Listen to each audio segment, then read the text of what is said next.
I'm Bill Hand with your daily coronavirus update report from the New Bern Sun Journal on Friday, April 24th, 2020. Guess what? North Carolina is going to open up someday. In case you thought it was about to end, Governor Roy Cooper has extended his stay-at-home orders through May 8th.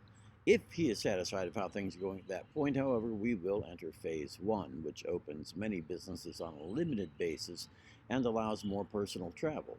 Gatherings will be limited to 10 people, but some parks that previously were closed will open.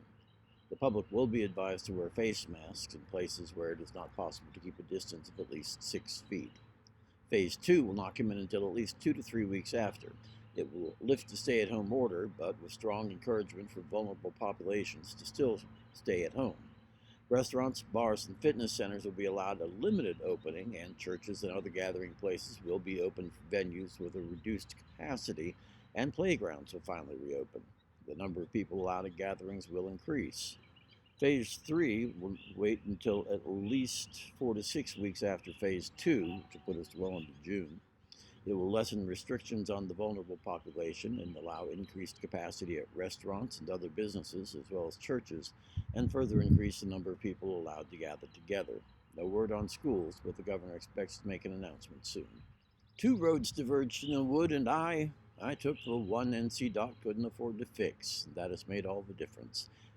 Okay, Robert Frost didn't put it exactly that way, but that's our rendition. When people stop driving, NCDOT doesn't make any money, and with the governor's stay-at-home orders in place, the state's highway system managers have a shortfall, this time of at least $300 million.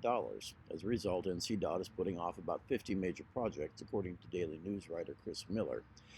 Among the projects delayed, work on Bridge 31 over Sandy Run Swamp on NC 50 and the Gum Branch Road widening project. In Pamlico, Bridge 38 over Trent Creek and on NC 55 is delayed.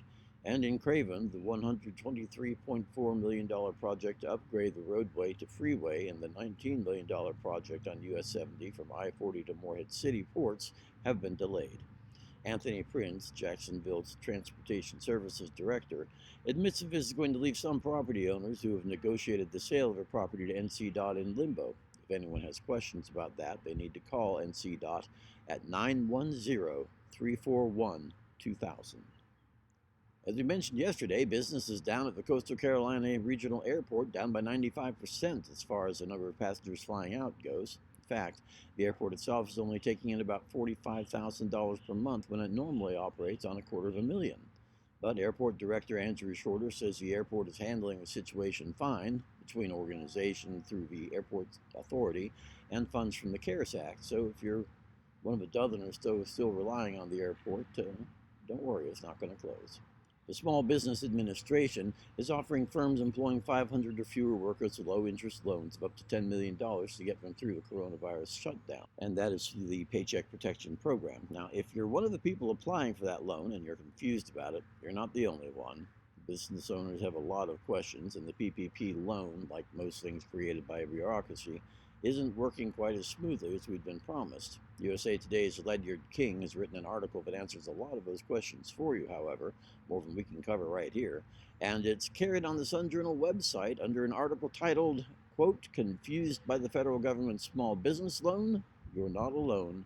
Here's your guide," end quote.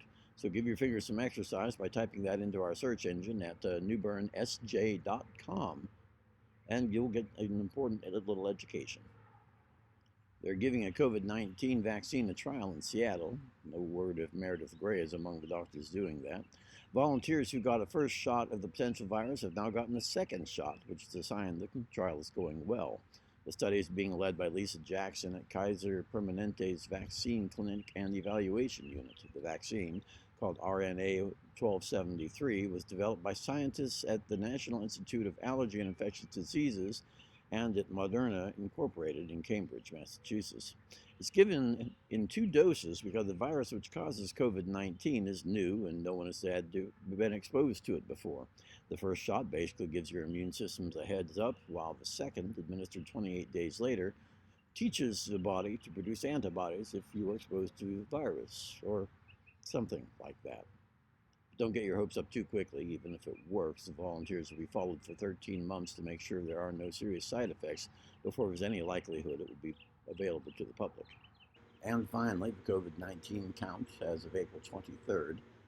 Craven County has confirmed 36 cases, of which 26 have recovered. There have been 4 deaths and 5 cases are currently hospitalized. Statewide, according to the NCDHHS, 7,608 cases have been reported, with 253 deaths and 486 people hospitalized. Other area counties: Carteret, 22 cases and 2 deaths; Jones, 9 cases and 2 deaths; Lenore, 30 cases and 1 death; and Onslow, 33 cases and 1 death. I'm Bill Hand, and this has been the Coronavirus Daily Update Report for April 24th, 2020. Have a good day. Stay safe.